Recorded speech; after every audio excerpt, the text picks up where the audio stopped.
Hello guys, welcome back to your YouTube channel SKM study. और यहाँ पर लेके आए हिंदी का। जी हाँ, ये हिंदी का पूरा पेपर है भाई साहब। कब के लिए? 2024 के लिए। जो आपका 22 फरवरी को पेपर है ना, 2024 आपका हिंदी का, उसके लिए एकदम पूरा पेपर मैंने सॉल्व कर रखा है। पूरा का पूर्जा पूर्जा मैंने खोला है। गुरुदेव, क्या यहाँ से प्रश्न आएगा? बिल्कुल यहाँ से प्रश्न आएंगे यार। इस पेपर को तैयार करिएगा। और सबसे पहले एक मैं आपसे रिक्वेस्ट करता हूँ, जबरदस्त वीडियो होने वाला है, सो आप सबसे पहले वीडियो को लाइक करिएगा, चैनल को सब्सक्राइब करिए। अरे गुरुदेव, चैनल को सब्सक्राइब तो मैं पहले ही कर दिया था, लेकिन अभी तक बच्चे सब्सक्राइब नहीं किए यार। भाई साहब, पढ़ते हैं बच्चों, मिलियन मिलियन में बच्चों पढ़ते हैं, लेकिन सब्सक्राइब क्या करते भाई? 30 से 40 हजार बंदे सब्सक्राइब करते हैं यार। ऐसे कैसे कर रहे भाई? कर लो यार, बाद में आप अनसब्सक्राइब कर देना बोर्ड के बाद, बोर्ड एग्जाम के बाद। लेकिन अभी के लिए आपको पावर दिखाना है, अपने स्टूडेंट का पावर दिखाना है। करो और करवाओ, ठीक है। आज का पेपर कोड क्या है? 302 जेडीएल सर। धुआं धुआं करेंगे क्या? बिल्कुल धुआं धुआं करेंगे। अब आपका डेली एक पेपर चलेगा, डेली आपका एक पेपर चलेगा। एक दिन उसका अनसॉल्व रहेगा, दूसरे दिन सॉल्व रहेगा। उसी प्रकार फिजिक्स, उसी प्रकार केमिस्ट्री। यानी कि बात करेंगे तो कुल ढेर ढेर ढेर सारे सेट आपको प्रोवाइड करेंगे, और ऐसे सेट प्रोवाइड करेंगे जो आपके पेपर में आएंगे। टाइम खत्म है, टाइम एकदम चला गया है। अब बचे हुए टाइम में एकदम धुआं धुआं करना है गुरुजी, आग लगाना है गुरुदेव, आग लगाना है। कसम खाना है गुरुदेव कि हाँ, हम एकदम तोड़ेंगे, तोड़ेंगे तो तोड़ेंगे। कसम खाओ हमारे साथ, तोड़ेंगे ना? बिल्कुल गुरुजी, तोड़ेंगे। ठीक है। ये 100 में से 33 पास मार्क का गुरुदेव चाहिए होता है, लेकिन मुझे सब 33 जरूरत नहीं पड़ेगी। मुझे 100 में 100 चाहिए। कुछ भी हो जाए यार, सपना बनाओ 100 में 100, बाकी देखा जाएगा। हाँ, 3 घंटे 15 मिनट का क्या रहने वाला है आपके पास? टाइम रहेगा। 3 घंटे 15 मिनट का क्या रहने वाला है? टाइम गुरुदेव रहेगा। यहाँ पे कुछ निर्देश दिए गए रहेंगे कि प्रारंभ के जो 15 मिनट है, प्रश्न पत्र को पढ़ने के लिए क्या है? निर्धारित है। आप अपने लिए नहीं तो अपने माँ बाप के लिए पढ़िए, क्योंकि आपके ऊपर पैसे कौन खर्च कर रहा है? आपके माँ बाप। 2 खंडों में पेपर क्या रहेगा? विभाजित रहेगा। ठीक है, 50-50 नंबर में। सबसे पहले क्या रहेगा यहाँ पे? खंड क। जो खंड क रहेगा, यह बहुविकल्पी रहेगा। क्या रहेगा? बहुविकल्पी रहेगा। खंड क में पहला प्रश्न क्या रहेगा? बहुविकल्पी। पहला प्रश्न है, प्रताप नारायण मिश्र द्वारा संपादित पत्र का नाम है। जो प्रताप नारायण मिश्र हैं, इनके द्वारा संपादित पत्र का नाम क्या था? ब्राह्मण था। क्या था? ब्राह्मण था। तो प्रताप नारायण मिश्र द्वारा संपादित पत्र का नाम क्या था गुरुजी? ब्राह्मण था। रट लो, याद कर लो, पेपर में आएगा, छाप दीजिएगा। पेपर में आएगा, छाप दीजिएगा। ख वाला है, बाण भट्ट की आत्मकथा के लेखक है गुरुजी।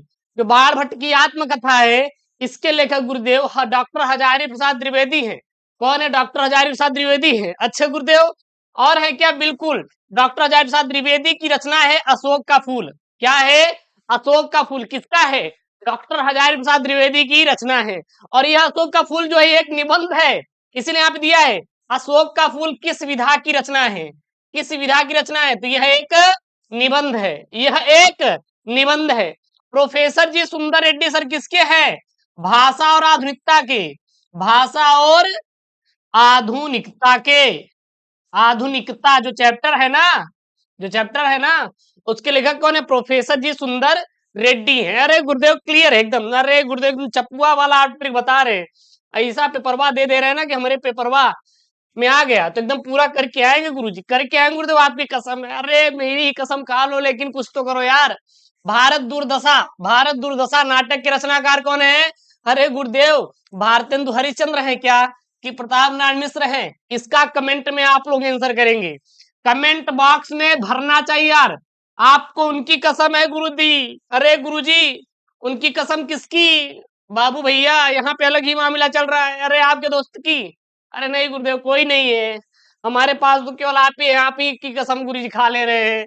भाई ऐसी झूठी झूठी मत मत कसम खाओ, हाँ नहीं तो बवाल हो ही जाए। अरे गुरुदेव क्या बवाल होगा? कुछ नहीं। अगला प्रश्न देखो, इनमें से गद्य की किस विधा में काल्पनिक प्रसंगों का स्थान नहीं है? करे जा गुरुदेव, आत्मकथा का नहीं है। आत्मकथा का नहीं है। कहानी का है, नाटक का है, उपन्यास का है, लेकिन हमारे गुरुदेव जी आत्मकथा का नहीं है। फिर यहाँ पे पहले का 5 बहुविकल्पी गया दिमाग में? हाँ गुरुदेव, मेरे दिमाग में घुस गया। अगला गुरुजी, अगला दूसरे का कब बहुविकल्पी देखिएगा यहाँ पे। हिंदी साहित्य के आधुनिक काल की रचना है। जो हिंदी साहित्य है, इसके आधुनिक काल की रचना क्या है? अच्छा गुरुजी, चांद का मुंह टेढ़ा। अरे गुरुजी, चांद का जो मुंह टेढ़ा है हिंदी साहित्य के आधुनिक काल की क्या है? रचना है। क्या है? रचना है। कौन सा रचना है? चांद का मुंह टेढ़ा। चांद का मुंह टेढ़ा। माफी चाहते हैं थोड़ा सा यार। इसमें जाड़े का मौसम चल रहा है ना, आपके अगल बगल जाड़ा है कि नहीं? गुरुदेव बहुत ज्यादा वाला जाड़ा है, बहुत ज्यादा वाला जाड़ा है, तो कृपया अपना ख्याल रखिएगा, ठीक है ना? भाई साहब हमारा घर और नहीं है, आपको ऐसा लग रहा है घर और है ना, तो हम घर और पे नहीं रहते। अपना भाई फ्लैट है, यहीं पे रहते हैं, अपना पढ़ते हैं, आपको पढ़ाते हैं, तो दिन अपने इसे सब कुछ करना रहता है यार। पता लगा कि खाना बनाने के बाद जब धुलने के लिए जाओ पानी, तो भाई साहब हाथ एकदम ठंडा हो जाता है। हाँ, तो तब समझ आता है कि हाँ मम्मी अगर होती यहाँ पे तो मजा आ जाता। तो जब माँ का वहां पे हमें एहसास होता है, जहां पे जब हम खुद कूदते हैं बनाने के लिए। अभी आप लोग घर पे क्या है, घर पे है ना, घर पे एकदम बढ़िया मम्मी के हाथों का बना बनाया गर्मा गर्म भोजन खा रहे हैं, कुछ तो है नहीं आपको करने के लिए, तो आपको ज्यादा फिक्र नहीं हो रही है। लेकिन जब आप जाएंगे वहां पे ना, जब आप उस स्थिति में आएंगे कि अब खुद से बनाना है, तब आपको समझ आएगा कि हाँ घर की याद आएगी, गाँव की याद आएगी, मम्मी की तो जरूर याद आएगी, किसी की आए चाहे ना आए गुरु जी। तो माँ माँ होती है यार, मजा आता है ही नहीं। अरे गुरुदेव कोई बात नहीं, अगला पढ़ाई, आप बहुत बकवास कर रहे हैं। चलिए अगला यहाँ पे ख वाला है, यहाँ पे ख वाला क्या बोल रहा है यहाँ पे? हरिऔध का पूरा नाम क्या है? अरे गुरुजी, हरिऔध का जो पूरा नाम है ना, अयोध्या सिंह उपाध्याय बोले तो हरिऔध है। क्या है? अयोध्या सिंह उपाध्याय बोले तो हरिऔध है। तो हरिऔध का पूरा नाम क्या है? अयोध्या सिंह उपाध्याय बोले तो हरिऔध है। ठीक है ना, ख्याल रखिएगा। एक चीज हमेशा याद रखिएगा भाई, आप दुनिया में किसी को खुश रखो या ना रखो, आपके पटीदार आपसे गुस्सा हो जाएं, आपके भाई बहन आपसे गुस्सा हो जाएं, आपके जो रिलेटिव हैं, हाँ, वो गुस्सा हो जाएं, लेकिन आप अपने माँ बाप को कभी भी गुस्सा मत करिएगा। मतलब उनके सिवा कोई नहीं है आपका। आपको लगता है कि यार ये मेरा दोस्त है, ये मेरा भाई है, ये मेरा ये है, वो मेरे लिए सब कुछ करेंगे, नहीं नहीं। ये एक बात याद रखना, हर कोई आपसे अलग हो सकता है, लेकिन आपके माँ बाप आपसे कभी अलग नहीं हो सकती। भाई साहब वही आपके लिए भगवान है, वही सत्य है, उनकी ही पूजा करिए। हम ये नहीं कहते भगवान की मत पूजा करिए, लेकिन भगवान तो वो है ना यार जो मुझे पैदा किया है। तो आपको पैदा करने वाला कौन है? आपके माँ बाप है। तो आप अपने माँ बाप को पूजिए। आप अगर माँ बाप को पूजेंगे ना, तो भगवान भी आपके ऊपर प्रसन्न रहेंगे। लोग कहते हैं क्या करते पता है ना, वो अपने माँ बाप को नहीं, वो अपने माँ बाप को पूछते ही नहीं। मैंने देखा है वो जाके दूसरों को मनाएंगे, उनके साथ इंजॉय करेंगे, खुश रहेंगे, अपने उनके लिए तो घर भी छोड़ देते, अपने माँ बाप को भी घर से निकाल देते हैं। बहुत घटिया है भाई, बहुत घटिया है। उन्होंने आपको जन्म दिया है, आपके लिए जो आपके माँ बाप है, इसी कुछ भी करिए, लेकिन अपने माँ बाप को अपने पास रखे रहिएगा, कभी उनको नाराज मत होने दीजिएगा। अगर वो नाराज हो गए ना आपसे, तो समझ लीजिए कि आपसे भगवान नाराज हो गए। तो आपके जो भगवान है कौन है? आपके माँ बाप है। तो हमने अपने माँ बाप को ना खुश रखिएगा, कुछ भी हो जाए, ठीक है ना? तो हरिऔध जी का पूरा नाम क्या था भाई साहब? अयोध्या सिंह उपाध्याय बोले तो हरिऔध। उसके बाद यहाँ पे ग वाला है, छायावाद की मुख्य विशेषता है प्रकृति चित्रण। क्या है? प्रकृति चित्रण। जो छायावाद की प्रमुख विशेषता थी वो थी प्रकृति चित्रण। अब गुरु जी प्रकृति चित्रण क्या है? जिसमें पेड़ पौधे के बारे में सचित्र वर्णन किया गया हो, समुद्रों के बारे में बताया गया हो, पशु पक्षियों के बारे में डिटेल से वर्णन किया गया हो, बस वही क्या है? आपका प्रकृति चित्रण है। अगला है गुरु जी, अगला क्या है गुरु जी? प्रकृति का सुकुमार कवि कहा गया है सुमित्रानंदन पंत को। जो सुमित्रानंदन पंत जी थे इनको प्रकृति का सुकुमार कवि कहा गया है। ठीक है, अगला है तार सप्तक के संपादक है अज्ञेय। तार सप्तक के संपादक कौन है? अज्ञेय जी हैं। तार सप्तक के संपादक कौन है? बोले तो अज्ञेय है। नोट कर लीजिएगा। अब यहाँ पे आपका 3 नंबर, तीसरे पे आएगा 10 नंबर का, वो क्या आएगा करेजा? पद गद्यांश आएगा। क्या आएगा? गद्यांश। सबसे पहले आप गद्यांश को पढ़िए। क्या करिए? गद्यांश को पढ़िए। गद्यांश देखिए है क्या? यदि यह नवीनीकरण सिर्फ कुछ पंडितों वो की व आचार्यों की दिमाग की कसरत ही बने रही, तो भाषा गतिशील नहीं होती। भाषा का सीधा प्रयोग, सीधा संबंध प्रयोग से है और जनता से है। यदि नए शब्द अपने उद्गम स्थान में ही अड़े रहे और कभी भी उनका प्रयोग नहीं किया जाए तो उसके पीछे के उद्देश्य पर ही क्या होगा, कुठारा घात होगा। क्या होगा, कुठारा घात होगा। तो सबसे पहला प्रश्न यहाँ पे, उपयुक्त गद्यांश के पाठ और लेखक का नाम लिखिए। अब गुरुदेव कैसे हम बताएंगे कि ये जो हमारा गद्यांश है ये इसी चैप्टर से लिया गया है, इसके लेखक ये हैं। तो मैंने आपको इससे पहले भी एक वीडियो बनाया था कि कैसे पहचाने, गद्यांश को पहचानने का तरीका। जैसे कि राष्ट्र का स्वरूप है वासुदेव सरगरवाल जी का, अशोक का फूल है डॉक्टर हजारी प्रसाद जी का, भाषा और आधुनिकता है प्रोफेसर सुंदर रेड्डी का। अगर भाषा और आधुनिकता है तो भाषा शब्द जरूर से जरूर गुरुजी वहां पे घुसा रहेगा। यहाँ पे देखिए भाषा शब्द यहाँ पे आया है कि नहीं, कुठारा घात शब्द आया कि नहीं, सीधा संबंध, सीधा संबंध प्रयोग ये शब्द यहाँ पे आया है कि नहीं, पंडित शब्द आया है कि नहीं, दिमागी कसरत आया है कि नहीं। जब ये शब्द दिखाई दे तो आप समझ लीजिए कि वो लिया गया है कहां से, कहां से, भाषा और आधुनिकता चैप्टर से लिया गया है।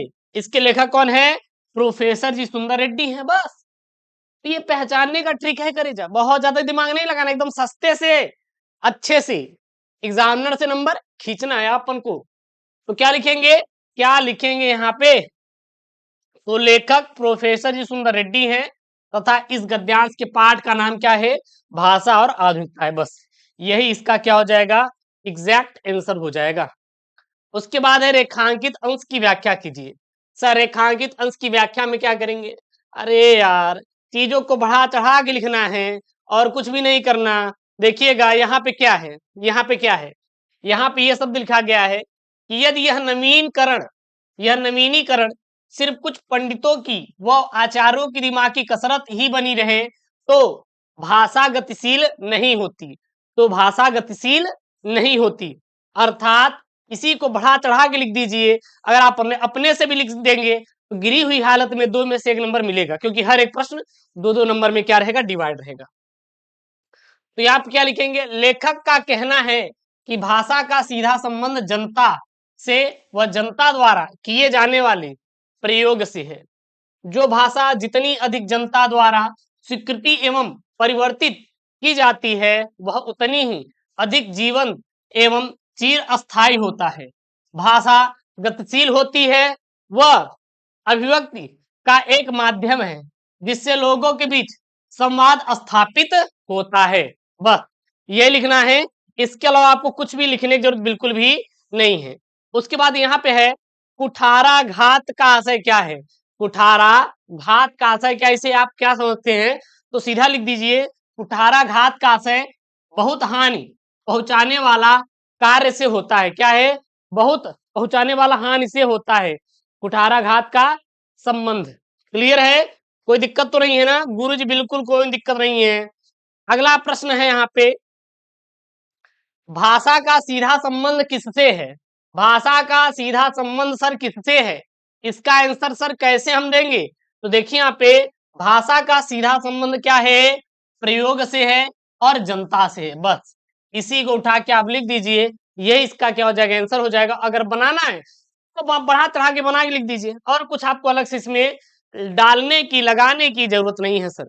चलिए क्या लिख देंगे इसमें, यहाँ पे लिख देंगे गुरुजी कि भाषा का सीधा संबंध जनता से व जनता द्वारा किए गए प्रयोग से है, क्योंकि जो भाषा जितनी अधिक जनता द्वारा स्वीकृत, स्वीकृत मतलब उसको एक्सेप्ट करना एवं परिवर्तित की जाती है वह उतनी ही अधिक जीवंत और चिर अस्थायी होती है। बस एग्जैक्ट आंसर यही है। उसके बाद अगला प्रश्न यहाँ पे, लेखक के अनुसार नए शब्दों के प्रयोग न किए जाने पर क्या परिणाम होगा। जो लेखक यहाँ पे बोल रहा है कि यदि हम नए शब्दों का प्रयोग नहीं करेंगे तो उसका क्या परिणाम होगा। अब देखिएगा इसी में से हम लोग निकालेंगे, इसी में से हम लोग निकालेंगे। अब यहाँ पे देखिए, यहाँ पे देखिए अगर हम लोग नए शब्दों का प्रयोग नहीं करेंगे तो क्या होगा, क्या होगा, देखिए कसरत ही बनी रहेगी, भाषा गतिशील नहीं होती। भाषा का सीधा संबंध प्रयोग से है और जनता से है। यदि नए शब्द अपने उद्गम स्थान में ही अड़े रहे यानी कि उनका प्रयोग नहीं होगा और कहीं भी उनका प्रयोग न किया जाए तो उसके पीछे का उद्देश्य क्या होगा? कुठारा घात होगा। यानी कि इसका एग्जैक्ट आंसर लिखने के लिए गुरुजी क्या लिखेंगे? यहां पर ये लिख देंगे कि नए शब्दों के प्रयोग न किए जाने पर उसके पीछे उद्देश्य पर क्या होगा? कुठारा घात होगा। क्या होगा? कुठारा घात होगा, बस। और आपको अलग से कुछ भी लिखने की जरूरत बिल्कुल भी नहीं है। ठीक है, चलिए। अथवा में अब मान लीजिए अगर वो नहीं आ रहा है तो एग्जामिनर चाचा आपको एक और ऑप्शन देगा, एक और मौका दिया जाएगा। क्या दिया जाएगा गुरुजी? अथवा में करके। अथवा में करके देखिए क्या दिया जाएगा। मातृभूमि पर निवास करने वाले मनुष्य राष्ट्र का दूसरा अंग है। पृथ्वी हो और मनुष्य न हो तो राष्ट्र की कल्पना असंभव है। पृथ्वी और जन दोनों के सम्मिलन से ही राष्ट्र का स्वरूप संपादित होता है। जनता के कारण ही पृथ्वी मातृभूमि की संज्ञा प्राप्त करती है और पृथ्वी माता है और जन सच्चे अर्थों में पृथ्वी के क्या है? पुत्र हैं, मतलब इसके बच्चे हैं। अरे करेजा, सबसे पहले मैं आपसे पूछ रहा हूं कि लेखक कौन है इसकी और ये किस चैप्टर से लिया गया है? कौन है? कौन है गुरुजी? प्रस्तुत गद्यांश के पाठ का शीर्षक राष्ट्र का स्वरूप है। कैसे बता दिए राष्ट्र का स्वरूप? क्योंकि गुरुदेव राष्ट्र शब्द यहाँ पे आया हुआ है। और कहीं पे आया हुआ है? बिल्कुल गुरुजी आया हुआ है। राष्ट्र शब्द कहाँ पर आए? यहाँ पे। जब राष्ट्र शब्द आपको बार बार दिखाई दे रहे हैं तो कहाँ से लिया गया है? राष्ट्र के स्वरूप से लिया गया है। और एक चीज गुरुजी और हम याद कर चुके हैं, क्या याद कर चुके हैं? कि राष्ट्र के स्वरूप के जो लेखक हैं कौन है? वासुदेव शरण अग्रवाल जी है। कौन है? वासुदेव शरण अग्रवाल जी हैं। बस गुरुजी छाप दीजिए, छाप दीजिए बिना सोचे समझे, नहीं तो बवाल हो ही जाए गुरुजी, बवाल नहीं करवाने का। अगला देखो प्रश्न क्या है यहाँ पे। रेखांकित अंश की व्याख्या कीजिए। मतलब कि गुरुजी जो जिसके नीचे लाइन खिंचा रहता है ना, बढ़ा चढ़ा के लिखना है और कुछ भी नहीं करना है, बस। अरे बहुत सस्ता है यार, बहुत सस्ता है। देखिएगा बहुत सस्ता है। यहाँ पे देखिएगा यही है, पृथ्वी माता है और जन सच्चे अर्थों में पृथ्वी का क्या है? पुत्र है। क्या है? पुत्र है। इसी को बढ़ा चढ़ा के लिखिए, हो गया। कैसे सर लिखेंगे? अरे गुरुजी कैसे लिखेंगे? देखिएगा, सीधा लिखिए यहाँ पे। जिस प्रकार माता हमें जन्म देती है, पालन पोषण करती है, हमें प्यार करती है, उसी प्रकार पृथ्वी हमें अन्न देती है। इसकी धूल में हम खेल कर बड़े होते हैं, इसकी हवा में हम सांस लेते हैं। पृथ्वी एक माता के ही समान हमारा पालन पोषण करती है। अतः पृथ्वी एक माता के समान है और मनुष्य सच्चे अर्थों में पृथ्वी के क्या हैं? पुत्र हैं। बस एग्जैक्ट आंसर है, छाप दीजिएगा। अगला देखिए प्रश्न यहाँ पे है, क्या है? लेखक के अनुसार राष्ट्र की कल्पना कब असंभव है? लेखक के अनुसार राष्ट्र की कल्पना कब असंभव है? इसी में इसका ढूंढिए यार, इसी में ढूंढिए कब असंभव है।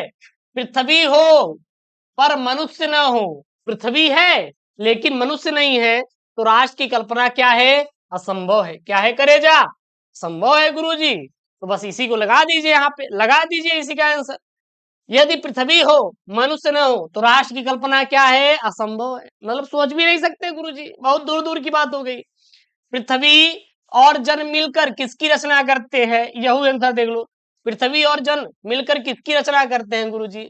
पृथ्वी और जन मिलकर मिलकर सम्मिलित रूप से राष्ट्र का स्वरूप संपादित होता है। यानी कि पृथ्वी और जन मिलकर राष्ट्र का स्वरूप क्या करते हैं? बनाते हैं या उसका निर्माण करते हैं। तो देखिए यहाँ पे क्या लिखेंगे, क्या लिखेंगे? यहाँ पे लिखेंगे पृथ्वी और जन दोनों मिलकर राष्ट्र के स्वरूप को क्या करते हैं? संपादित करते हैं। बस अंगा वाला प्रश्न यहाँ पे, पृथ्वी किसके कारण मातृभूमि की संज्ञा प्राप्त करती है? पृथ्वी जो है वो किसके कारण मातृभूमि की संज्ञा प्राप्त करती है? तो जो पृथ्वी है जन के कारण, किसके कारण? जन के कारण मातृभूमि की संज्ञा प्राप्त करती। किसके कारण? जन के कारण ही मातृभूमि की संज्ञा प्राप्त करती है। अब देखिए यहाँ पे, यहाँ पर देखिए मातृभूमि की संज्ञा प्राप्त करती है। आप देखिए जन के कारण ही, पृथ्वी मातृभूमि की संज्ञा प्राप्त करती है। बस दैट्स द आंसर।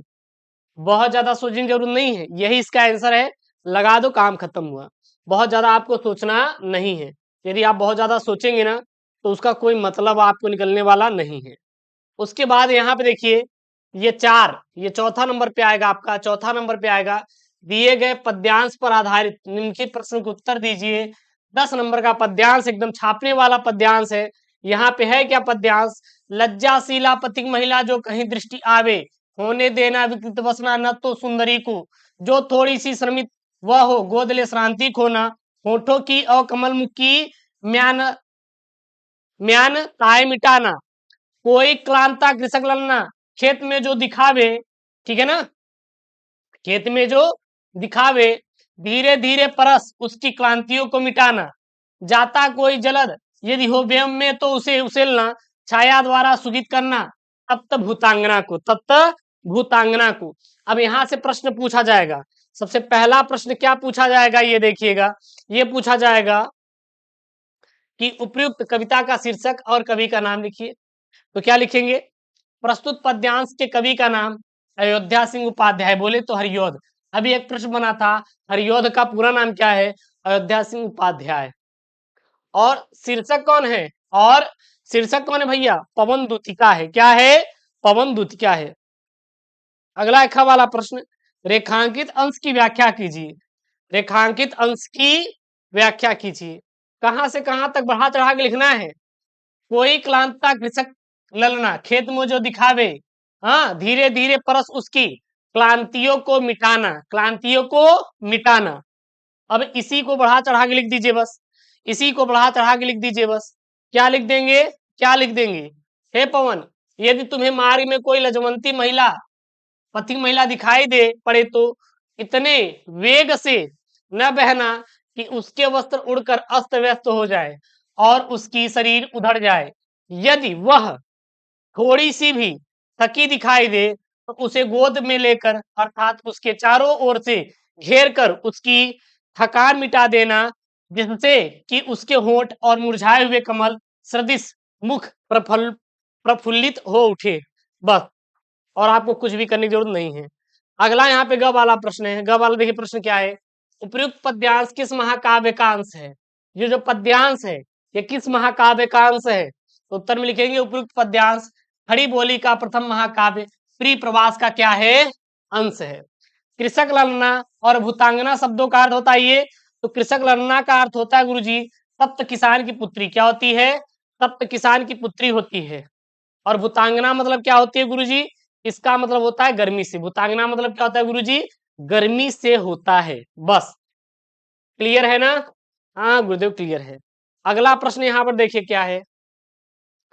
राधा पवन दूतिका से कह रही है कि यदि मार्ग में कोई लजवंती स्त्री दिखाई दे तो उसके वस्त्र उड़ाना मत और थकी हुई प्रतीत हो रही थकावट को दूर कर देना। अथवा में वो नहीं आ रहा है तो नीचे वाला आप कर सकते हैं। नीचे वाला क्या कर सकते हैं देखिएगा, यहाँ पे अथवा में करके यहाँ पे है, यहाँ पे समर्पण लो सेवा का सार, सजल संस्कृति का यह पहवार, आज से यह जीवन उत्सर्ग इसी पद तल में विकट विकार, बनो संस्कृति में मूल रहस्य तुम्ही से फैलेगी वह बेल विश्व भर सौरभ में भर जाए सुमन के खेलो सुंदर खेल। अब यहाँ पे सबसे पहले प्रश्न बना हुआ है कि पद्यांश का शीर्षक और कवि का नाम लिखिए। तो पद्यांश का शीर्षक क्या है? श्रद्धा मनु है। क्या है? श्रद्धा मनु है। और इसके लेखक कौन है? रचयिता जयशंकर प्रसाद जी हैं। इसको आप खुद से प्रैक्टिस करिएगा और मैं इसका आपको नीचे देखिए इसको सॉल्व भी मैं करवा दिया हूं। नीचे देखिए, रेखांकित अंश वाला तो कर लेंगे। अगला यहाँ पे प्रश्न इससे बना हुआ है कि यह पद्यांश किस महाकाव्य का अंश है? तो उपयुक्त पद्यांश जयशंकर प्रसाद की कृति कामायनी महाकाव्य का अंश है। यह पद्यांश किसका अंश है? यह महाकाव्य कामायनी का क्या है? अंश है। कामायनी में कुल कितने सर्ग थे? कुल 15 सर्ग थे। इंपॉर्टेंट है, लगा लेना, ये मोस्ट इंपॉर्टेंट है, लगा लेना, ठीक है ना? बाद में मत कहना कि गुरुदेव पेपर में नहीं आया, हमें आपने बताया नहीं। अगला यहाँ पे देखिए घ वाला प्रश्न, यहाँ पे समर्पण लो सेवा का सार, सजल संस्कृति में कौन सा अलंकार है? तो समर्पण लो सेवा का सार, सजल संस्कृति में अनुप्रास अलंकार है। कौन सा अलंकार है? अनुप्रास अलंकार है। कौन सा अलंकार है? अनुप्रास अलंकार है। बस एग्जैक्ट आंसर यही हो जाएगा। अगला यहाँ पे प्रश्न है। प्रश्न क्या है देखिएगा यहाँ पे। प्रश्न क्या है? संस्कृति का अर्थ क्या है? संसार, जगत, विश्व और जग होता है। संस्कृति का अर्थ क्या होता है? संसार, जगत, विश्व और जग होता है। उत्सर्ग का अर्थ क्या होता है? त्याग होता है। उत्सर्ग का अर्थ क्या होता है? त्याग होता है, मतलब त्याग देना। क्लियर है? कोई दिक्कत? गुरुदेवो कोनो दिक्कत ना है, बेफालतू यहाँ पे परेशान है आप। अगला देखिए 5वां नंबर यहाँ पे। पाचक निम्नलिखित में से किसी एक लेखक का साहित्यिक परिचय देते हुए उनकी प्रमुख रचनाओं का उल्लेख कीजिए। अधिकतम शब्द 80 शब्द। अधिकतम शब्द 80 शब्द। 5 अंकों का पेपर में आएगा। कितने नंबर का आएगा? 5 नंबर का पेपर में आएगा। यहाँ पे 3 है, किसका है? डॉक्टर हजारी प्रसाद द्विवेदी का है, वासुदेव अग्रवाल का है, प्रोफेसर जी सुंदर रेड्डी का है। 3 का जीवन परिचय है। तीनों मोस्ट इंपॉर्टेंट है। पेपर में आएगा तो छाप लीजिएगा। पेपर में आएगा तो छाप दीजिएगा। यहाँ पे मैंने किसका उठाया है? यहाँ पर मैंने उठाया है आचार्य हजारी प्रसाद द्विवेदी का साहित्यिक परिचय एवं रचना। इनकी प्रमुख रचनाएं कौन कौन सी है? तो हजारी प्रसाद द्विवेदी हिंदी के निबंधकार, आलोचक और उपन्यासकार थे। इनका जन्म 19 अगस्त 1907 ईस्वी को उत्तर प्रदेश के बलिया जिले के दुए का छपरा नामक गांव में हुआ था। इनके पिता का नाम श्री अनमोल द्विवेदी और माता का नाम श्रीमती ज्योतिषमती था। इनके पिता उच्चकोट के ज्योतिष विद्या के ज्ञाता थे। आचार्य हजारी प्रसाद द्विवेदी जी ने बसरिया के मिडिल स्कूल से मिडिल पास किया और वर्ष 1930 ईस्वी में काशी हिंदू विश्वविद्यालय मतलब कि बीएचयू से ज्योतिषाचार्य की उपाधि इन्होंने क्या किया? प्राप्त भी किया। आगे क्या लिखेंगे? बाद में 1940 से 1950 तक ये शांति निकेतन में हिंदी भवन के क्या रहे? निदेशक के रूप में रहे। वर्ष 1950 में काशी हिंदू विश्वविद्यालय के हिंदी विभाग के अध्यक्ष बने रहे। कौन? यही। ठीक है। उसके बाद आचार्य हजारी प्रसाद द्विवेदी जी 1957 में पद्म विभूषण उपाधि से क्या किए? सम्मानित किए गए। और 19 मई कब? 19 मई सन 1979 को आचार्य हजारी प्रसाद द्विवेदी परलोकवासियों के मतलब इनकी मृत्यु हो गई। इनकी प्रमुख रचनाएं कौन कौन सी हैं? इनकी प्रमुख रचनाएं कौन कौन सी हैं? तो इनकी प्रमुख रचनाएं देखेंगे तो जैसे निबंध संग्रह कौन कौन सा है? अशोक का फूल, कल्पलता, विचार वितर्क, विचार प्रवाह और कुटज इत्यादि निबंध संग्रह है। इनके उपन्यास कौन कौन से हैं? बाण भट्ट की आत्मकथा, चारुचंद्र लेख, पुनर्नरवा, अनाम दास का पोथा इत्यादि इनके उपन्यास है। इनकी अन्य रचनाएं कौन कौन सी हैं?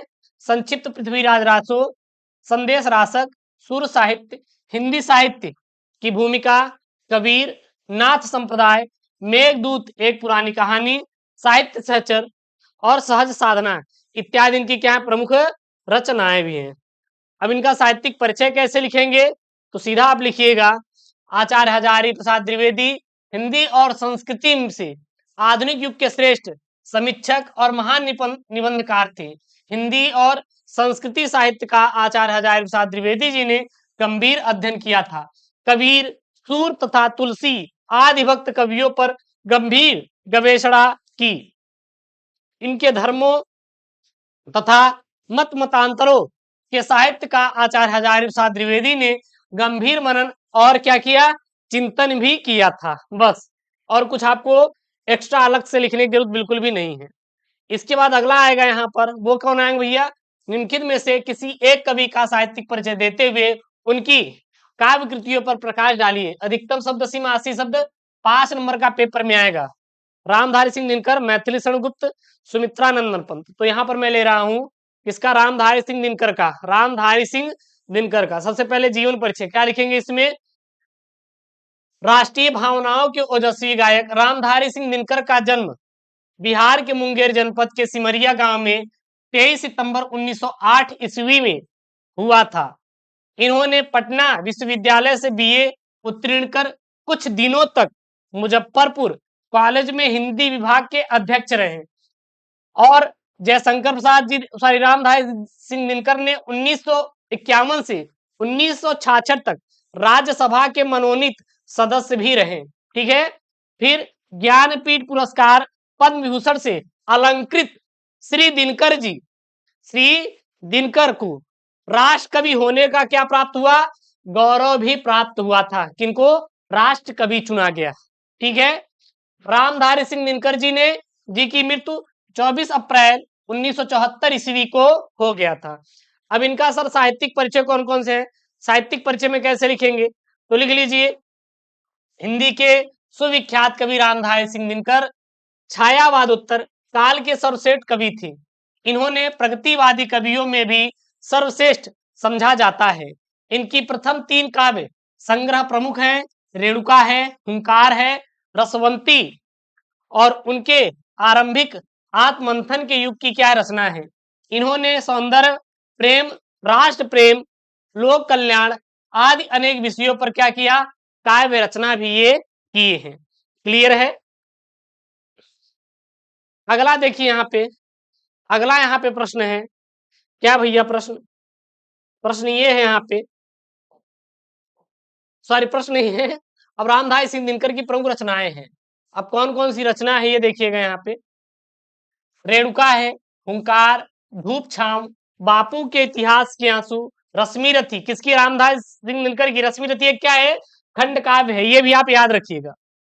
नीम के पत्ते, मगध महिमा, वातायन, इतिहास के आंसू, देव विग्रह, नील कुसुम, चक्रवाल, नए सुभाषित, परशुराम की प्रतीक्षा, कोयला, कविंत, मृत्यु तिलक, आत्मा की आंखें, हारे को हरि नाम, दिल्ली, बारदोली विजय, सीपी और शंख, धूप और धुआं, सामधेनी, रेती के फूल, विद्रोह, शिक्षा, रसवंती इंपॉर्टेंट है, द्वंद्व गीत, कलिंग विजय, कुरुक्षेत्र, उर्वशी, ये भी इंपॉर्टेंट है। उर्वशी और कुरुक्षेत्र किसकी है?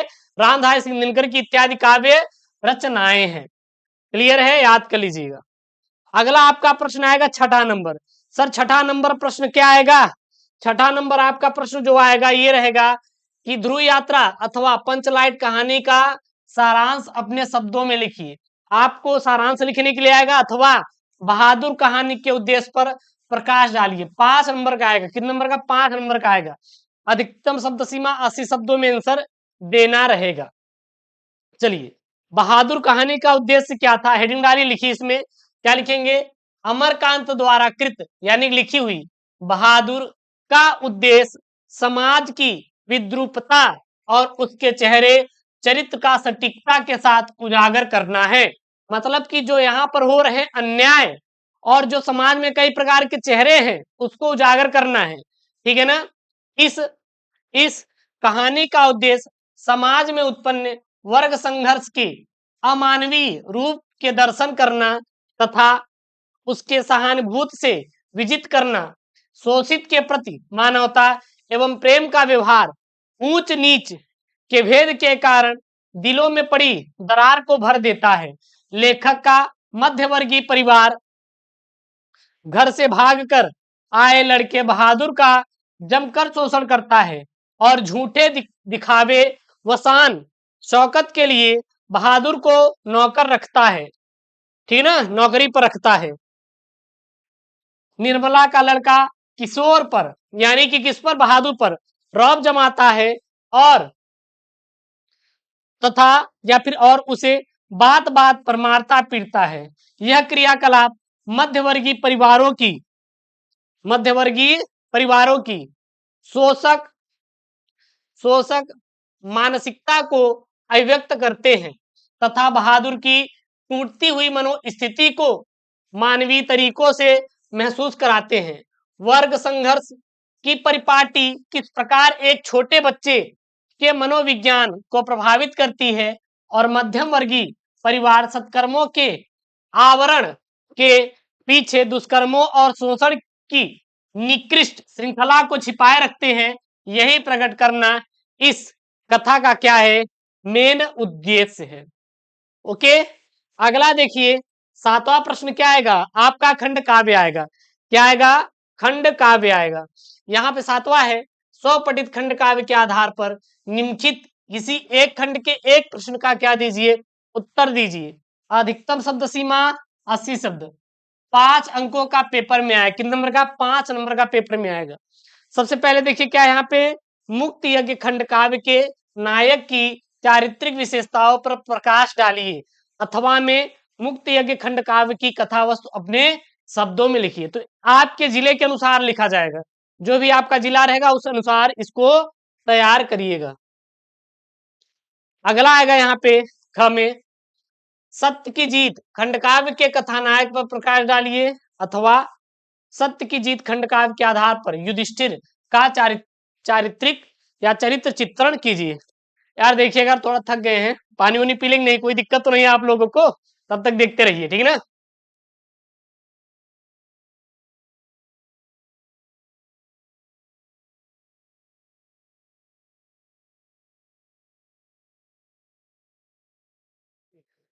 मेरी आवाज आ रही है? आप लोगों को जा रही होगी, इसीलिए सब चीज मैंने ना ऑटोमेट कर रखा है। इस स्टूडियो को सेटअप बनवाने में पता है कितने पैसे खर्च हुए हैं? विश्वास नहीं करेगा कोई भाई, विश्वास नहीं करेगा। ये जो मैंने माइक लगाया ना, ये जो मैंने माइक लगाया है यहाँ पे, ये देखिए रोड का आपको माइक दिखाई दे रहा होगा, दिखाई दे रहा है ना रोड का माइक। ये केवल माइक ही पता है कितने का है? 46,000 रुपए का है। कितने का है? 46,000 रुपए का। एक प्रो आता है और ये की आता है, मतलब सबसे हाई ब्रांड का मैंने लिया है ताकि आपको अच्छे से पढ़ा जाए। पूरे सेटअप को बनवाने में लगभग मेरे 6 लाख रुपए खर्च हुए हैं। 6 लाख। भाई साहब मैं किसी का पे प्रमोट नहीं कर रहा हूँ। हाँ, डिजिटल बोर्ड जो खान सब लोग हमारे यूज करते हैं, बड़ी बड़ी कंपनियां यूज करती हैं पढ़ाने के लिए, वो मैंने डिजिटल बोर्ड का सेटअप करवा रखा है। सबसे टॉपेस्ट हाईएस्ट क्वालिटी का, हाईएस्ट क्वालिटी का लैपटॉप। सब सब डेस्कटॉप प्रीफर करते हैं, अपने को डेस्कटॉप नहीं है, लैपटॉप मैंने भाई ठीक है ना, 1.5 लाख का लैपटॉप मैंने रखा सीधा, और सबसे हाई क्वालिटी का लैपटॉप। कोई दिक्कत नहीं यार, तू तुरंत सेटअप करो, तैयार कर लो, मतलब हर चीज एकदम अच्छे से, क्योंकि ताकि आपकी क्लासेस में आपके बोर्ड एग्जाम में कोई दिक्कत ना आए, इसलिए हमने इतना बजट आपके पीछे लगाया है। और अब आपको प्रॉमिस करना है कि शिवम सर के साथ मेहनत करना है, जम के मेहनत करना है। हर चीज मैंने डिजिटली आपके लिए बनाया है। बहुत बच्चे मान लीजिए आपके मन में आएगा कि गुरुजी लिख लिख के पढ़ाइए। अरे भैया जब लिख लिख के ही पढ़ाना था तो मैं व्हाइट बोर्ड पे ना पढ़ाता, मैं डिजिटल बोर्ड क्यों लाता? डिजिटल बोर्ड का मतलब है कि टाइम को खत्म करना, कंज्यूम जो था टाइम उसको बंद करना, और सब कुछ लिखा रहे बस आपको समझा दें। यही डिजिटल बोर्ड का क्या है, आपका सबसे बड़ा बेनिफिट है, अच्छे से समझ में आ जाए, ठीक है। इसीलिए लिख लिख के समझाएंगे तो बहुत टाइम लगेगा। फिर रश्मि रथी पर, त्याग पथी पर आएगा, आलोक वृंत पर आएगा, ठीक है ना। उसके बाद श्रवण कुमार पर आएगा। तो ये आपके जिले के अनुसार आएगा, आप अपने जिले के अनुसार इसको तैयार कर लीजिएगा, कोई दिक्कत नहीं। यहाँ पे मैं जो ले रहा हूँ, यहाँ पे मुक्ति यज्ञ खंड काव्य, इसका ले रहा हूँ मुक्ति यज्ञ खंड काव्य, मुक्ति यज्ञ खंड काव्य की कथा वस्तु मैं यहाँ पर ले रहा हूं, ठीक है ना। गांधी जी अंग्रेजों के नमक कानून को तोड़ने के लिए साबरमती आश्रम से 24 दिनों की यात्रा पूर्ण करके डांडी गांव पहुंचे और सागर तट पर नमक बनाकर नमक कानून को क्या किया? तोड़ा। दांडी यात्रा के नाम पे यह घटना प्रसिद्ध हुई। सत्य और अहिंसा पर आधारित इस आंदोलन को देखते हुए अंग्रेजों ने सत्याग्रहियों को या सत्याग्रहियों का कठोरता से दमन किया। अंग्रेजों ने गांधी समेत देश के कई नेताओं को कारागार में डाल दिया और गांधी जी ने कारागार में ही आमरण अनशन शुरू कर दिया। जिस तरह अंग्रेजों का दमन चक्र बढ़ता गया, ठीक उसी तरह मुक्ति यज्ञ तीव्र हो गया, ठीक है। और गांधी जी ने भारतीयों में उत्साह और जागृति उत्पन्न करने के लिए भारतीयों को स्वदेशी अपनाने के लिए प्रेरित किया। सन 1942 में गांधी जी ने अंग्रेजों को भारत छोड़ो का नारा लगाया। अंग्रेजों भारत छोड़ो का नारा लगाया, कब लगा? 1942 में, जिससे संपूर्ण देश में क्रांति की लहर चल पड़ी। और उसी रात गांधी जी सहित सभी बड़े नेताओं को बंदी बना लिया गया। गांधी जी को और जो जितने भी नेता थे सभी को क्या किया गया? बंदी बना लिया। किसने बना लिया? अंग्रेजों ने, क्योंकि अंग्रेजों के प्रति इन्होंने सत्याग्रह छेड़ा और फिर बोला कि अब अंग्रेज भारत छोड़ो, भाई निकल लो, तड़ी पार हो जाओ अंग्रेज। फिर अंग्रेजों के बढ़ते अत्याचार से भारतीयों में भारी रोष तथा जिसके विरोध में भारतीयों ने चारों तरफ हड़ताल कर तालाबंदी कर दी। पूरे देश में अंग्रेजों के खिलाफ हिंसा भड़क उठी, जिसके कारण सभी कामकाज ठप हो गए। कस्तूरबा गांधी का स्वर्गवास जेल में ही हो गया। अब कस्तूरबा गांधी कौन थी, कमेंट में बताइए आप लोग। व्यापक जन विरोध के कारण अंग्रेज भारत छोड़ने पर विवश हो गए तथा 15 अगस्त 1974 ईस्वी को भारत छोड़कर चले गए और भारत को आजादी मिल गई। परंतु जाते समय अंग्रेजों ने भारत के दो टुकड़े कर दिए, जो आज भारत और पाकिस्तान के रूप में दिखाई देता है, ठीक है ना, उसको मुस्लिम देश बना दिए।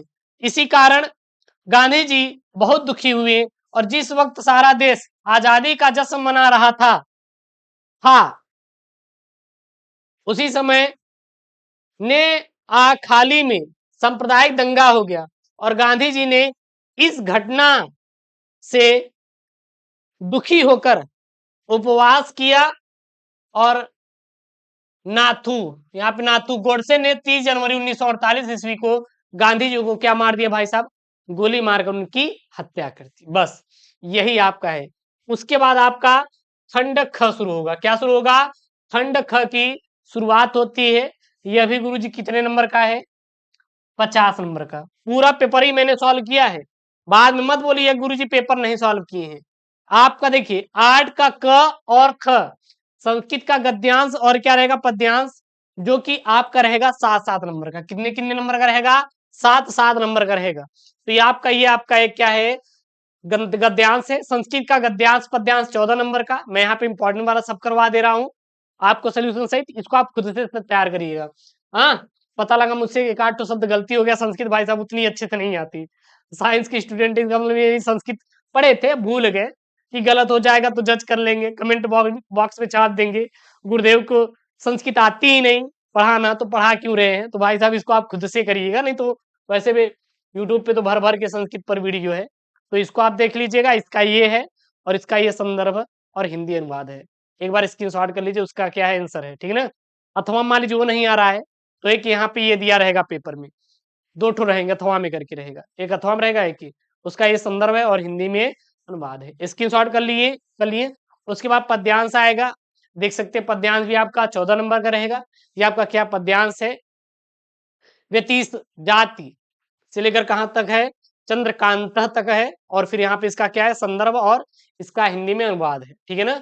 स्क्रीनशॉट कर लीजिए, अथवा में आपका ये रहेगा और इसका संदर्भ और यहाँ पे इसका क्या है, हिंदी अनुवाद है। उसके बाद आपका आएगा मुहावरा। भाई साहब मुहावरा आएगा, मुहावरा कितने नंबर का आएगा, 2 नंबर का गुरु जी आएगा। 4 तो मुहावरा दिया रहेगा, भीगी बिल्ली बनना, हाथ पीले करना, दूध का दूध पानी का पानी होना, आंख का अंधा, आंख का अंधा नाम नयन सुख। ये हमारे पास 4 तो है सर जी, क्या इसका आंसर करवाएंगे? बिल्कुल यार करवाएंगे, हर एक क्वेश्चन करवाएंगे, क्यों परेशान हो रहे हैं। सबसे पहले देखिए यहाँ पे है भीगी बिल्ली बनना, अर्थ क्या हो जाएगा, डर के मारे चुप रहना। वाक्य प्रयोग, रमेश ने पुलिस को देखा तो वह भीगी बिल्ली बन गया। बस, और कुछ भी आपको करने की जरूरत नहीं है। उसके बाद हाथ पीले करना मतलब विवाह करना, क्या करना, विवाह करना। वाक्य प्रयोग, आपने तो रानी के हाथ पीले कर दिए और हमें कहा भी नहीं, शादी में बुलाया भी नहीं। तीसरा, दूध का दूध और पानी का पानी करना, अर्थ क्या हो जाएगा, उचित निर्णय करना। वाक्य प्रयोग, रमेश मैं तुम्हें आखिरी बार कह रहा हूं, सच सच बताओ, नहीं तो मैं अभी दूध का दूध और पानी का पानी कर दूंगा, यानी कि सभी के सामने आपकी सच्चाई बता दूंगा। क्या कर दूंगा, सच्चाई को बता दूंगा। अगला चौथा देखिए यहाँ पे है, क्या है यहाँ पे, आंख का अंधा नाम नयन सुख, अर्थात गुणों के विपरीत नाम होना, गुणों के विपरीत नाम होना। वाक्य प्रयोग, इसका नाम सुरुली है, इसका नाम सुरुली है, पर आवाज कितनी भद्दी है, फटी फटी है, हाँ? इसे कहते हैं आंख का अंधा नाम नयन सुख, ठीक है ना। उसके बाद ये जो 10वां आपको दिख रहा है अपठित गद्यांश, ये संधि विच्छेद, ठीक है ना। और विभक्ति और वचन के स्थान पे सिलेबस में नया टॉपिक जुड़ा हुआ है, इसको मैं एक वीडियो में समझा दूंगा, इसकी आप चिंता मत करिएगा। अगला यहाँ पे है आपका प्रश्न, देखिए 11 नंबर, 11 का क प्रश्न है, क का पहला प्रश्न है, आप देखिए शब्द युग्म है, इसका सही अर्थ लिखना है। द्रव और द्रव्य, द्रव और द्रव्य, द्रव और द्रव्य। द्रव मतलब क्या होता है? पानी होता है, पानी को क्या बोलते हैं? तरल पदार्थ बोलते हैं। और द्रव्य मतलब क्या होता है? कोई भी धन बोल सकते हैं, धन बोल सकते हैं। तो तरल पदार्थ और क्या हो जाएगा? धन हो जाएगा। ठीक है। हरि और हरह, क्या हरि और हरह? तो हरि मतलब क्या होता है? विष्णु होता है। हरह मतलब शंकर, बोले तो शिव होते हैं, शिव भगवान, भगवान। क्लियर है? अगला है यहाँ पे, निम्नलिखित शब्दों में से किसी एक शब्द के दो सही अर्थ लिखिए। 2 नंबर का है, तात, तीर, कुल। तात, तीर और कुल है यहाँ पे। तो यहाँ पे उत्तर में क्या लिखेंगे? उत्तर में लिखेंगे तात का। किसका लिखेंगे? तात। तात मतलब पूज्य व्यक्ति होता है, और क्या होता है? पिता होता है। तात मतलब कोई पूज्य व्यक्ति, और क्या होता है? पिता होता है। कुल मतलब या फिर बड़ा भाई भी होता है, बड़ा भाई। ठीक है ना? कुल मतलब परिवार होता है, और क्या होता है? समूह होता है, और क्या होता है? वंश, वंश भी होता है। तीर मतलब क्या होता है? बाण होता है, और क्या होता है? किनारा होता है। बाण में होता है, और क्या होता है? किनारा होता है। उसके बाद यहाँ पे देखिए अगला प्रश्न है, यहाँ पे निम्नलिखित वाक्यांशों के लिए एक सही शब्द का चयन करके लिखिएगा। यहाँ पे 2 नंबर का पेपर में आएगा। पहला है, जिसके भीतर की हवा का तापमान सम स्थिति में रखा हो, उसे क्या बोलते हैं? समतापी बोलते हैं। क्या बोलते हैं? समतापी बोलते हैं। पीने की इच्छा रखने वालों को क्या बोलते हैं? पीने की इच्छा रखने को हम लोग पिपासु बोलते हैं। क्या बोलते हैं? पिपासु। उसके बाद है यहाँ पे, निम्नलिखित में से किन्हीं दो वाक्यों को शुद्ध करके लिखिए। 2 नंबर का एग्जामिनर चाचा देगा आपको। 4 है यहाँ पे, आपकी पुत्री पद्मा बहुत बुद्धिमान है, कृपया करके मेरे घर पधारिए, तुम्हें मन लगाकर पढ़ाई करना चाहिए। कानपुर एक औद्योगिक नगर है। अब देखिएगा यहाँ पे पहले का सही क्या लिखेंगे? आपकी पुत्री पद्मा बहुत बुद्धिमान है। आपकी पुत्री पद्मा बहुत बुद्धिमती है, बुद्धिमान नहीं, बुद्धिमती है। ठीक है ना? क्योंकि फीमेल लेडी है ना, लड़की है। कृपया मेरे घर पधारिए, यहाँ पे क्या लिखेंगे? कृपया मेरे, कृपया मेरे घर पधारिए। कृपया करके जहां पे है वहां पे मेरे हो जाएगा, मेरे घर पधारिए करके हटा देंगे। तुम्हें मन लगाकर पढ़ाई करना चाहिए, तुम्हें मन लगाकर पढ़ाई करना चाहिए। सही क्या हो जाएगा? सही क्या हो जाएगा? तुम्हें मन लगाकर पढ़ाई करनी चाहिए, करनी चाहिए। अगला है यहाँ पे, कृपया मेरे, सॉरी, कानपुर एक औद्योगिक नगर है। कानपुर एक औद्योगिक नगर है, तो यहाँ पर क्या हो जाएगा? यहाँ पे एक, यहाँ पर एक औद्योगिक लिखा है, बस यहाँ पे ऐसे होता है, औद्योगिक होता है। क्या होता है? औद्योगिक होता है। तो बस ये लिख देंगे यहाँ पे, कानपुर एक औद्योगिक नगर है। कानपुर एक औद्योगिक नगर है।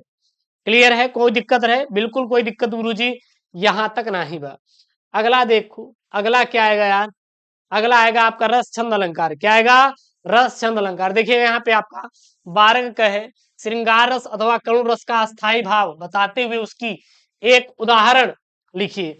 अब अस्थाई भाव बताते हुए देखिएगा, सबसे पहले करुण रस का अस्थाई भाव क्या होता है? शोक होता है। करुण रस का अस्थाई भाव क्या होता है? शोक होता है। ठीक है। परिभाषा क्या लिखेंगे? शोक नामक अस्थाई भाव, विभाव, अनुभाव तथा संचारी भाव के संयोग से करुण रस की क्या होती है? उत्पत्ति होती है। शोक का स्थायी भाव, विभाव, शोक नामक स्थायी भाव, विभाव, अनुभाव और संचारी भाव के संयोग से करुण रस की क्या होती है? उत्पत्ति होती है। इसका उदाहरण क्या हो जाएगा? इसका उदाहरण क्या हो जाएगा? उदाहरण हो जाएगा, विस्तृत नभ का कोई कोना मेरा कभी अपना होना, परिचय इतना इतिहास यही, उमड़ी कल थी मिट आज चली, मिट आज चली। अब यहाँ पे देखेंगे तो एक दिया श्रृंगार रस, तो यहाँ पे किसी एक का बोला था, मैंने एक का बोला, आप एक खुद से कर लीजिएगा। नहीं आ रहा है तो बताइएगा, मैं ये भी करवा दूंगा। उसके बाद ये पूछा अगला कि अनुप्रास अलंकार अथवा उपमा अलंकार का लक्षण से उदाहरण दीजिए। 2 नंबर का आपके पेपर में आया हुआ है। तो यहाँ पे हम लोग अनुप्रास अलंकार ले रहे हैं। किसको ले रहे हैं? अनुप्रास अलंकार का। क्या होता है परिभाषा? जब काव्य में समान वर्ण बार बार आते हैं तो वहां स्वर समान हो अथवा असमान हो, अनुप्रास अलंकार होता है। जब किसी काव्य में जो समान वर्ण बार बार आते हैं, अब उसका अर्थ चाहे समान रहे या फिर असमान रहे, तो वहां पर अनुप्रास अलंकार होता है। जैसे उदाहरण के लिए तरनी तनुजा तट तमाल तरुवर बहु छाए, तरनी तनुजा तट तमाल तरुवर बहु छाए, अर्थात यहाँ पर देखेंगे तत शब्द बार बार आ रहा है। यहाँ पे तारा, यहाँ पे तारा, यहाँ पर भी तारा है, तत बार बार आ रहा है। तो यहाँ पे सीधा लिखेंगे स्पष्टीकरण में, क्या लिखेंगे स्पष्टीकरण में? उपयुक्त काव्य पंक्ति में त वर्ण की आवृत्ति होने के कारण अनुप्रास अलंकार है। ठीक है ना। उसके बाद ग वाला है दोहा छंद अथवा सोरठा छंद का लक्षण सहित उदाहरण दीजिए। लक्षण मतलब परिभाषा सहित उदाहरण देना है। तो सोरठा छंद अथवा दोहा छंद, तो मैंने दोहा का यहाँ पर लिया है। लक्षण मतलब परिभाषा। दोहा अर्ध सम्मात्रिक छंद है। यह 4 चरणों में विभक्त होता है, मतलब बटा हुआ होता है। प्रथम व तृतीय चरण में 13 मात्राएं तथा द्वितीय व चतुर्थ चरण में 11 मात्राएं प्रयुक्त होती यानी उपयोग में होती है। इसमें द्वितीय व चतुर्थ चरण के अंत में लघु और क्या होता है? गुरु होता है। लघु और क्या होता है? गुरु होता है। गुरु और लघु, गुरु का क्या हो जाएगा? सिंबल, और लघु का क्या हो जाएगा? आपका ये हो जाएगा। ठीक है ना। उदाहरण के लिए मेरी भावा मेरी भव बाधा हरो राधा नागरी सोय जातन की छाई परे श्याम हरित दुति होय। तो ये क्या है? आपका दोहे का उदाहरण है और इसमें लघु गुरु आप देख लीजिएगा। ठीक है ना। अगर आपके पास टाइम रहेगा उसको कर दीजिएगा, नहीं करेंगे तब एग्जाम में आपको 1 नंबर दे देगा। उसके बाद 13 नंबर है यहाँ पर। 13 नंबर क्या हो है यहाँ पे? किसी दैनिक पत्र के संपादक के नाम एक पत्र लिखिए जिसमें अपने गांव में फैल रही कोविड-19 संक्रामक बीमारी के प्रति मुख्य चिकित्सा अधिकारी का ध्यान आकर्षित किया गया हो, अथवा अपने विद्यालय में कंप्यूटर खराब होने की समस्या के निकारण हेतु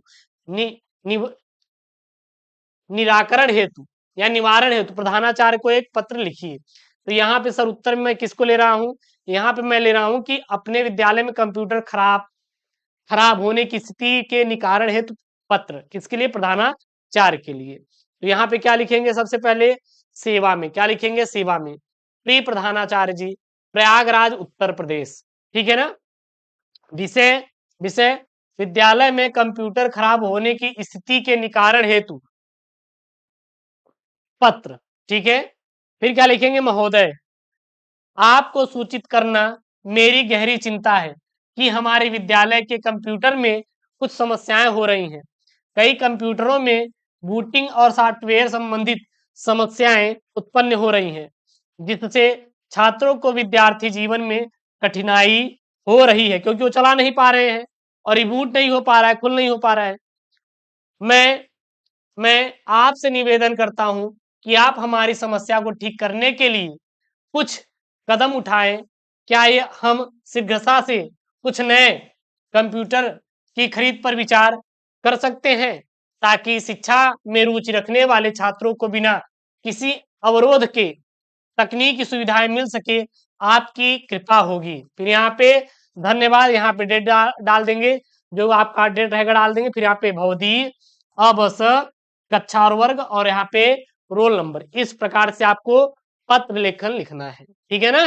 कोई दिक्कत? बिल्कुल कोई दिक्कत नहीं गुरुजी। आज तो गुरुदेव एकदम धमाल मचा दिए, गुरुदेव धमाल मचा दिए एकदम। आपने 100 में 100 फोड़वा दिए। बिल्कुल ये वीडियो 100 में 100 फोड़ने वाला है भाई। 100 में 100 वाला ये वीडियो है आपका आज। अगला यहाँ पे 14वां नंबर, निम्नलिखित विषयों में से किसी एक विषय पर अपनी भाषा शैली में निबंध लिखिए। 9 नंबर का निबंध है। देखिए किस पे है? राष्ट्रमंडल खेल 2022 में भारत की उपलब्धियां, इंटरनेट की शैक्षिक उपयोगिता, मेरे प्रिय साहित्यकार, जलवायु परिवर्तन के कारण और परिणाम, भारत में कृषि क्रांति। तो यहाँ पर जो निबंध मैं लिख रहा हूँ किस पर लिख रहा हूँ? भारत में कृषि क्रांति पर निबंध मैं यहाँ पे बताने जा रहा हूँ। आप छाप लीजिएगा, इसके बाद आपको कोई दिक्कत नहीं होगी। सर कैसे लिखेंगे निबंध इस पर? तो भारत में कृषि क्रांति ने एक महत्वपूर्ण रूप से देश के कृषि क्षेत्र में सुधारा है और उसे एक नए दिशा में बदल दिया है। यह क्रांति न केवल खाद्य सुरक्षा को मजबूत करने में सहायक है, बल्कि विभिन्न क्षेत्रों में अर्थव्यवस्था को भी क्या करती है, प्रभावित करती है। उसके बाद कृषि क्रांति का प्रारंभ विभिन्न कृषि सुधार योजनाओं के माध्यम से हुआ है, जो किसानों को नई तकनीकों, उन्नत बीजों और बेहतर खेती प्रथाओं से परिचित कराती है। कृषि योजनाएं बीज बीज सुरक्षा, तकनीकी सहायता और किसानों के लिए बीमा योजनाओं के माध्यम से उन्हें सहारा प्रदान कर रही हैं। उसके बाद क्या लिखेंगे, उसके बाद लिखेंगे कि कृषि कृषि में विज्ञान और तकनीकी के प्रवर्तन ने भी अपना योगदान दिया। उन्नत कृषि उपकरण, ऊर्जा संरक्षण और नए सृजनात्मक तकनीकी समाधानों ने किसानों को बेहतर उत्पादक बनाया है। कृषि क्रांति के परिणाम स्वरूप खाद्य उत्पादन में वृद्धि हुई और खेती में लागतों में कमी आई। किसानों की आय में वृद्धि ने उन्हें सामाजिक और आर्थिक दृष्टि से क्या किया, मजबूत भी किया। इसके अलावा इसके अलावा कृषि क्रांति ने गांवों में रोजगार के अवसर को भी बढ़ाया और ग्रामीण समृद्धि में सहायक हो रहा है। यह देश के अर्थतंत्र को बढ़ावा देने के साथ साथ गरीबी के खिलाफ एक मजबूत कदम है।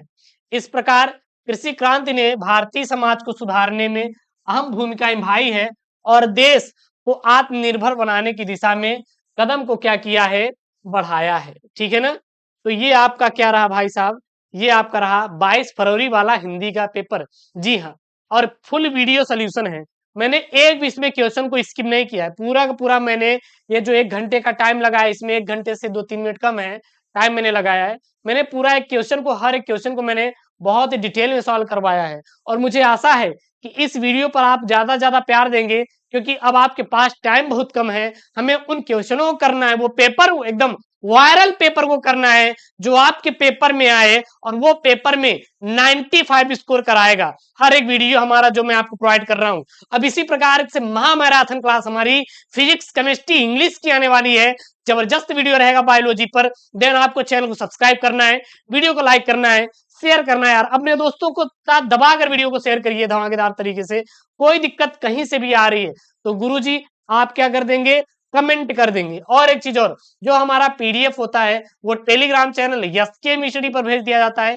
एसके मिस्टडी टेलीग्राम चैनल का लिंक डिस्क्रिप्शन बॉक्स के अंदर दिया गया है, जाकर टेलीग्राम चैनल को ज्वाइन कीजिए। एंड मैं आपसे एक और चीज कहूंगा कि जो हमारा बैच चल रहा है उस बैच को जरूर से जरूर ज्वाइन करिए, और उस बैच का लिंक डिस्क्रिप्शन बॉक्स के अंदर है। मिलते हैं नेक्स्ट वीडियो में। ओके दोस्तों, thank you, Jai Hind, take care, bye bye.